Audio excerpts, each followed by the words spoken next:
Yung subpoena po sa Congress, 'di ba? Pina-attend ka, 'pag hindi ka umattend tsaka ka lang huhulihin, tsaka ka lang iko-contempt at hulihin, gano'n. Hindi ka kasi sumusunod. Ito po contempt of court, madali lang naman po sagutin 'yan. Actually, sinagot na po ni VP Sara, 'no, sa marami na pong eto sunod-sunod. May dalawa siyang sagot na nakita ko sa ano, yung natatandaan natin. Ito po ang sinabi 'no, NBI subpoena, 'yan. Ito po ang laman. The National Bureau of Investigation on Tuesday formally asked Vice President Sara Duterte to give her side to investigators by Friday in connection with her statement that she hired the assassin to kill President Ferdinand R. Marcos Jr. under and by virtue of the authority vested in me by the Republic of NBI Director Jaime Santiago, NBI Intelligence Service Director Glenn Recarte. Sila po yung mga nakapirma.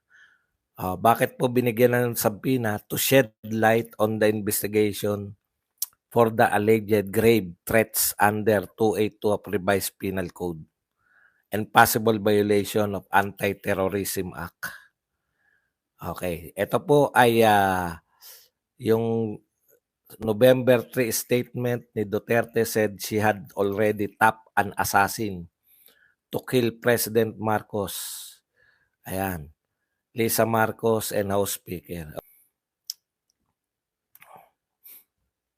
Ito pa sinabi, no, the DOJ reiterates its stance that threats made by any public official regardless of their position will not be tolerated and must be addressed through appropriate legal channels.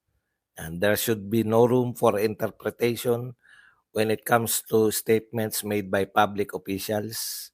Their word must be interpreted in their plain and literal meaning to give paramount importance to their accountability as public servants. Okay. Hindi raw po pwedeng the action taken today strongly demonstrate. Yan. So hindi na raw po pwedeng sabihin na joke-joke yan. Wala naman po nagsasabing joke. Okay, sa mga sagot ni BP Sara, hindi po ako, no? Hindi po, paano mo maipagtatanggol ang amo? Una, sa mga sagot ni BP Sara, wala po siyang sinabing, pero bakit ini-insist ng press na may sinabi si BP Sara? Ikalawa,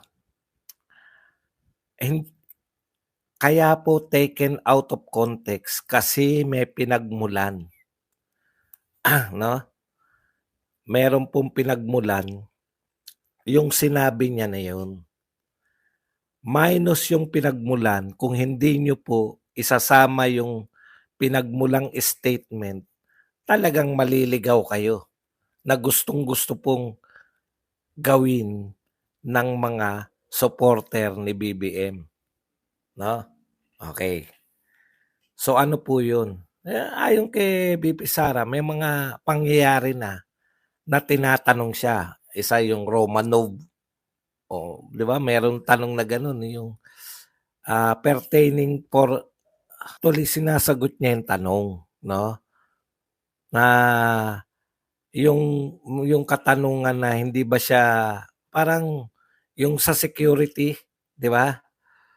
Hindi ba siya nangangamba sa security niya? Pero to that, sabi ni BP Sara, tinanong na rin sa kanya yung Romanov. Sinabi niya yun ni First Lady, kung hindi ako nagkakamali sa interview kay Tunying. So, alam na ni BP Sara na may threat. Una nga nag-threat yung First Lady. Kung pareho si BP Sara nagsabi nito, kung pareho po si BP Sara at saka yung pag-intindi na nakakarami sa sinabi ni First Lady sa interview kay Tunying. Pero dahil alam mo naman, kaya naman ng mga Duterte, boss. Ngayon, yun po yung pinagmulan nun, di ba? Marami na, 3 yata prior. Tapos, within sa context po, sinagot niya yun. Kasi may nagtanong sa kanyang security. Hindi ba siya nangangamba sa kanyang security? O kaya ang sagot niya po, yun na, yung lumabas na sagot na okay na naman ako na dahil kung sakaling ipapagurgur nila ako, kaya po ganun eh. Hindi po out of the blue yan. No? Yan po ay galing sa press conference. May nagtanong po tungkol sa kanyang security. Sinagot niya yung security. Kung siya man ay magugurgur, ibinilin na niya. Ngayon, nilinaw niya pa yan. Nilinaw niya pa, di ba? So, ang sabi niya na sa isang press con na ngayon, nilinaw niya yan. Nag-concentrate na sila dun eh. Nag-concentrate na sila dun sa sinabi. Parang yung mga nagdaang press conference, kaya po mahirap magpatawag ng press conference, sa press lang si BP Sara eh.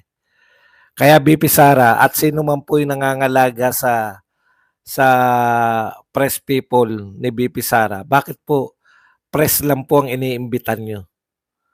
Mag-imbita po kayo dyan tuwing magpe-press conference. Kumuha po kayo ng 2 o 3 vlogger na nakatambay dyan sa labas ng veterans para hindi po misinterpretation. Sinasadya nitong mga media natin na may misinterpret lahat eh. Okay. Ngayon, ang sabi niya dito sa ano niya, may Marcos Playbook. Ano po yung Marcos Playbook? Ito po yun. They suppress and oppress opposition. Suppress, mahilig po yung patigilin ng mga opposition. Oppress, kinakawawa nila ang opposition. Tatay, ngayon naman yung anak. Same eh. Alam nyo, yung nagtataka rin ako sa atin eh. No? Masyado tayong talagang budol talaga. Pero may mga premonition na si Marcos, si BBM. Idol niya, tatay niya. Hindi niya nga kinukundi na yung pagmamartial. Ibig sabihin, idol niya yung tatay niya. Kung anong ginagawa ng tatay niya, idol mo eh. Di ba? E di, gusto mo rin yun. Gagawin mo rin yun. Kasi idolo mo nga eh. Parang si BP Sara, kahit hindi niya inaamin na idolo niya tatay niya. Di ba? Same hulmahan sila ni Digong. Anyway, balik po tayo. Okay, sa madaling salita, ang Marcos Playbook ayon kay BP Sara, they suppress, pinipigilan, and oppress, kinakawawa ang mga oposisyon. Nagkataon, bakit si Duterte lang? Duterte na lang po ngayon yung opposition. Hayaan nyo na siya kung hindi niya maunawaan yung sinabi natin na ito ay out of tanong kay BP Sara. No? Ulitin ko, yung sinabi niya, may nagtanong kasi, ikaw ba'y nangangamba sa security mo? Huwag po kayong mag-alala ma'am. Kung ako po ay magugurgur nila, nagbili na po ako. Okay. Ang nililinaw lang ni BP Sara, hindi siya nagbilin, book yan ng mga Marcos. I-suppress, pigilan ang mga oposisyon, i-oppress, kawawain. Ngayon, binanggit ni BP Sara yung si former, suppressing and oppressing the opposition, inggutan ni BP Sara. No? Okay.